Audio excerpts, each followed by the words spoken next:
Shumë të rritur ngelin të habitur kur, pas dekadash garg problemeve të pubertetit, përballë pasqyrës, zbulohen me një shpërthim aknesh që i bën të ndihen sikur kanë kthyer kohën prapa.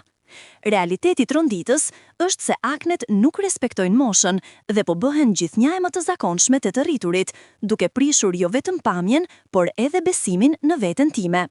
Ndërsa shumica mendojnë se aknet janë simptome adoleshencës, ekspertët dermatolog paralajmërojnë se çështja është shumë më komplekse dhe shqetësuese. Çfarë janë aknet dhe pse nuk zhduken me rritjen? Aknet përfaqësojnë një gjendje inflamatore kronike të lëkurës që prek folikulat e qimeve dhe gjëndrat sebore që ndodhen në to. Kur këto gjëndra prodhojnë sasi të tepërta sebo, një substancë vaje që normalisht lyes dhe mbron lëkurën, dhe kur qelizat e vdekura të lëkurës nuk hidhen si duhet, krijohet një mjedis ideal për bllokimin e poreve. Ky bllokimi shkakton formimin e komedove të hapure ose të mbyllura, të njohura përkatësisht si pika të zeza dhe të bardha.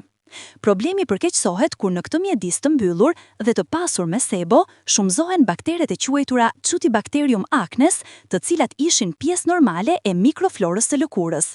Këto baktere shkaktojnë inflamacion, duke çuar në formimin e puplave të kuqe, puçrave të dhimbshme dhe në rastet më të rënda, cisteve të thella që lën shenja të përhershme në lëkurë. Ndërsa te adoleshentët kjo gjendje lidhet ngushtë me ndryshimet hormonale të pubertetit, te të rriturit shkaqet janë më të shumëllojshme dhe më të vështira për t'u identifikuar.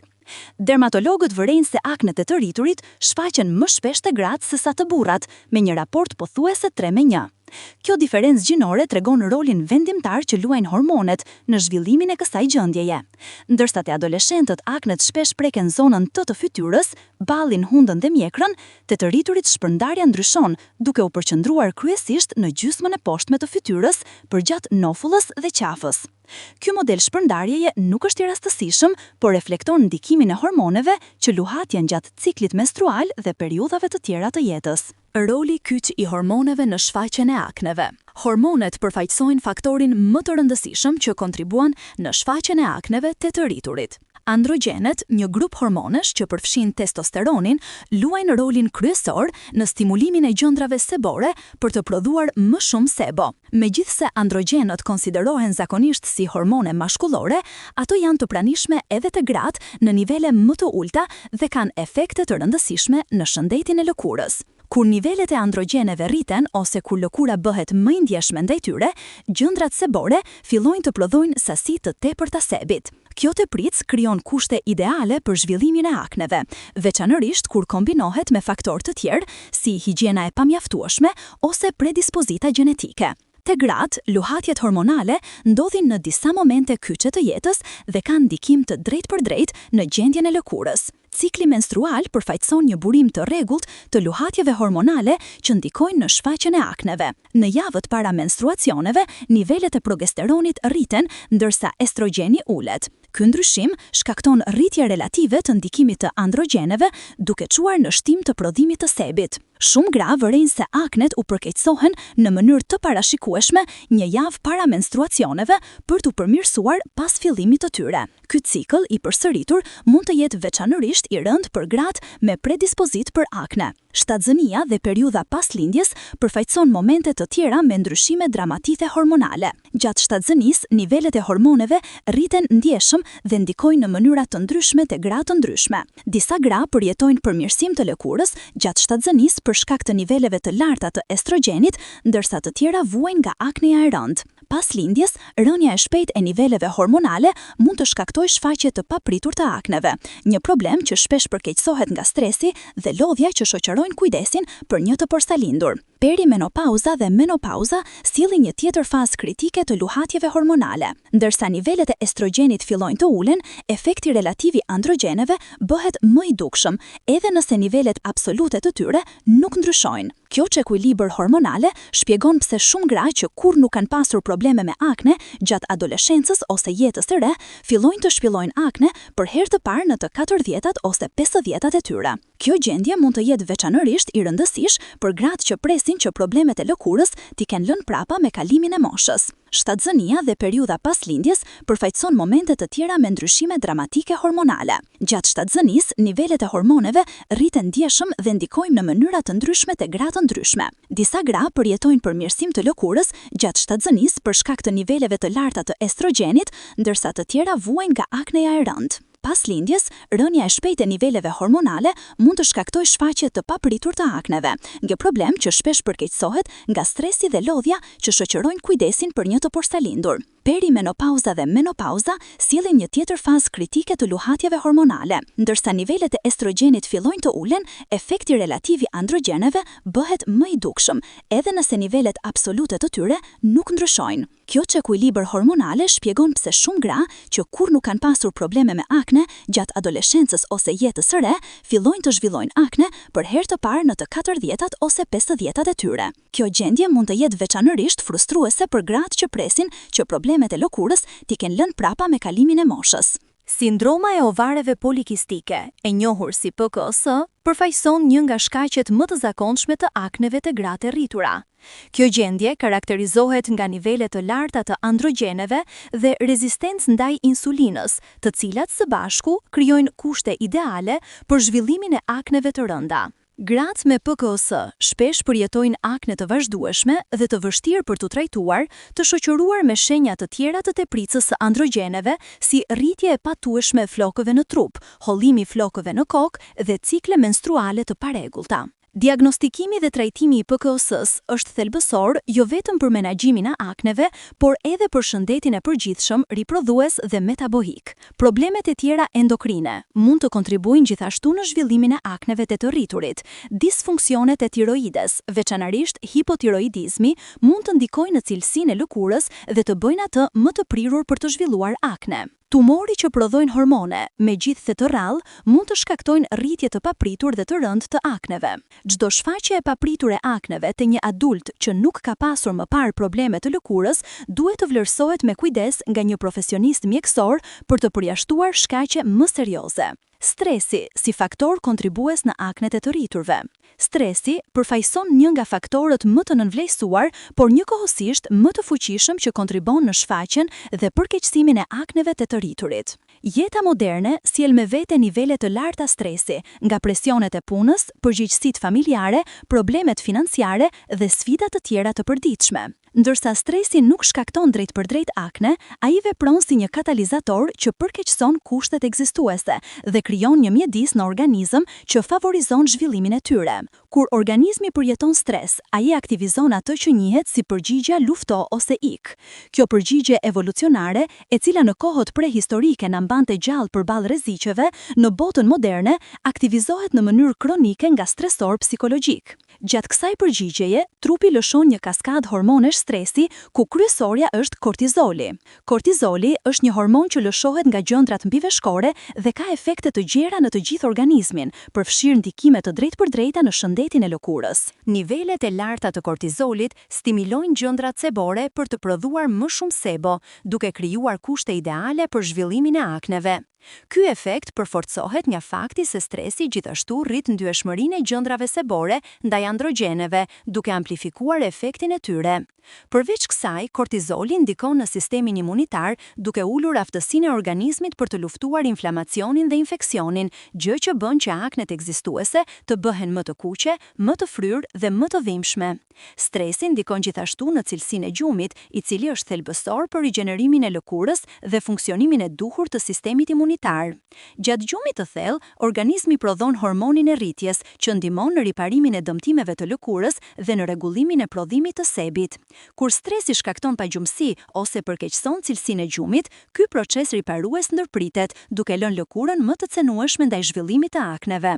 Studime kanë treguar se njerëzit që flen më pak se 7 orë në ditë kanë probabilitet më të lartë për të zhvilluar probleme të lëkurës, përfshirë akne. Stresi kronik ndikon gjithashtu në zakonet dhe sjelljet e përditshme në mënyra që përkeqësojnë aknet.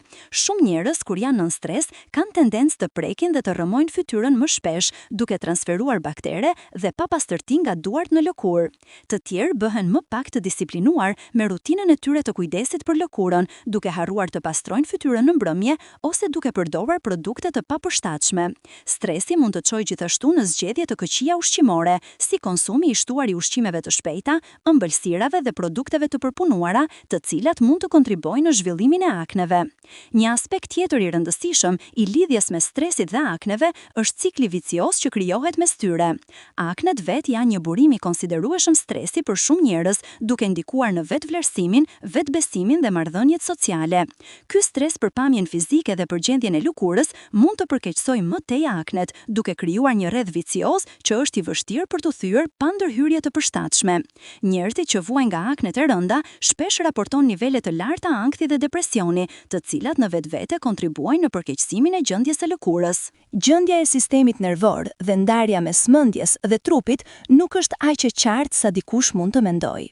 Lëkura dhe sistemi nervor zhvillohen nga njëjti stres embrionale gjatë zhvillimit human, gjë që shpjegon pse ato mbeten kaq të lidhura ngushtë gjatë gjithë jetës. Kjo lidhje shpjegon pse çrregullimet psikologjike si ankthi dhe depresioni shpesh manifestohen me simptoma në lëkurë, përfshirë akne, ekzem dhe psoriaz. Trajtimi i aspekteve psikologjike të akneve përmes teknikave të menaxhimit të stresit mund të jetë po aq i rëndësishëm sa përdorimi i kremrave dhe terapive topike. Faktorë të tjerë që kontribuojnë në aknet e të rriturve. Përveç hormoneve dhe stresit, ekzistojnë shumë faktorë të tjerë që kontribuojnë në zhvillimin e akneve të rriturve. Dieta ka një rol të diskutuar gjërësisht, por gjithnjë e më shumë të pranuar në shkencën e dermatologjisë. Studimet të fundit kanë treguar se ushqimet me indeks të lartë glicemik, ato që shkaktojnë rritje të shpejtë të sheqerit në gjak, mund të përkeqësojnë aknet, duke rritur nivelet e insulinës dhe duke stimuluar prodhimin e androgjeneve. Ushqimet si buka e bardhë, ëmbëlsirat, pijet e gazuare dhe produktet e përpunuara bien në këtë kategori. Produktet e qumshtit përfaqësojnë një tjetër kategori ushqimore që ka tërhequr vëmendjen e hulumtuesve. Qumshti përmbak hormone natyrore dhe proteinë që mund të stimulojnë rritjen dhe prodhimin e sebit. Disa studime kanë gjetur një lidhje mes konsumit të qumshtit dhe prevalencës së akneve, veçanërisht te adoleshentët dhe të rinj të rritur. Megjithatë, reagimi individual ndaj qumshtit ndryshon shumë dhe jo të gjithë njerëzit me akne do të përfitojnë nga eliminimi i tij nga dieta. Produktet kozmetike dhe për kujdesin e lëkurës mund të kontribuojnë në zhvillimin e akneve nëse nuk zgjidhen me kujdes. Produkte të rënda, vaj ose kremra që bllokojnë poret mund të përkeqësojnë gjendjen e lëkurës së prirur për akne. Ky fenomen njihet si akne kozmetike dhe është veçanërisht i zakonshëm te gratë që përdorin shtresa të trasha fondotine ose kreme bazë. Zgjedhja e produkteve jo komedogjene, ato që janë formuluar për të mos bllokuar poret, është thelbësore për njerëzit me lëkurë të prirur për akne. Mjekimet e caktuara mund të shkaktojnë ose të përkeqësojnë aknet si efekt ansor. Kortikosteroidet, litiumit, disa barna antiepileptike dhe disa kontraceptiv hormonal mund të kontribojnë në zhvillimin e akneve. Nëse dikush vëren shfaqje të papritur të akneve pas fillimit të një ilaçi të ri, duhet të konsultohet me mjekun për mundësinë e ndryshimit të terapisë ose menaxhimin e efekteve ansore. Faktorët mjedisor luajnë gjithashtu një rol. Ajri i ndotur, lagështia e lartë dhe ekspozimi ndaj substancave kimike irrituese mund të përkeqësojnë aknet. Njerëzit që punojnë në ambiente me lagështi të lartë ose që ekspozohen ndaj vajrave industriale dhe substancave kimike kanë risk më të lartë për të zhvilluar akne. Madje, edhe fërkimi i tepruar i lëkurës gjatë pastrimit ose përdorimi i rregullt i maskave që prekin fytyrën për periudha të gjata mund të shkaktojë ose të përkeqësojë aknet përmes irritimit mekanik. Si të menaxhohen aknet e të rriturve? Trajtimi i akneve të të rriturit kërkon një qasje të personalizuar që merr parasysh shkaqet e mundshme dhe karakteristikat individuale të çdo rasti. Hapi i parë dhe më i rëndësishëm është konsulta me një dermatolog të kualifikuar, i cili mund të vlerësojë gjendjen e lëkurës, të identifikojë faktorët kontribues dhe të rekomandojë terapinë më të përshtatshme. Vetë diagnostikimi dhe vetë trajtimi shpesh çojnë në humbje kohe dhe përkeqësim të gjendjes. Trajtimi topik përfaqëson linjën e parë të terapisë për shumicën e rasteve të aknes. Retinoidi topik, që janë derivate të vitaminës A, ndihmojnë në parandalimin e bllokimit të poreve dhe në promovimin e qarkullimit qelizor. Peroksidi i benzoilit vret bakteret që shkaktojnë inflamacion, ndërsa acidet salicilike dhe glikolike ndihmojnë në largimin e qelizave të vdekura të lëkurës. Këto produkte mund të përdoren vetëm ose në kombinim, në varësi të rëndesës së akneve dhe reagimit individual. Për rastet më të rënda ose ato që nuk përgjigjen ndaj trajtimeve topike, mund të jenë të nevojshme medikamente orale. Antibiotikët oral si tetraciklim ose eritromicina përdoren për të kontrolluar bakteret dhe inflamacionin. Te gratë, kontraceptivët oral që përmbajnë kombinime të caktuara hormonesh mund të ndihmojnë në rregullimin e luhatjeve hormonale që shkaktojnë akne. Spironolaktoni, një ilaç që bllokon efektet e androgjeneve, ka treguar efikasitet të lartë te gratë me akne hormonale. Ndryshimet në stilin e jetës luajnë një rol kritik në menaxhimin e akneve. Menaxhimi efektiv i stresit përmes teknikave si meditimi, yoga, ushtrimi fizik dhe terapia psikologjike mund të ndihmojnë në urjen e niveleve të kortizolit dhe në përmirësimin e cilësisë së lëkurës. Gjumi adekuat, 7 deri në 9 orë për natë, është thelbësor për rigjenerimin e lëkurës dhe funksionimin e duhur të sistemit imunitar.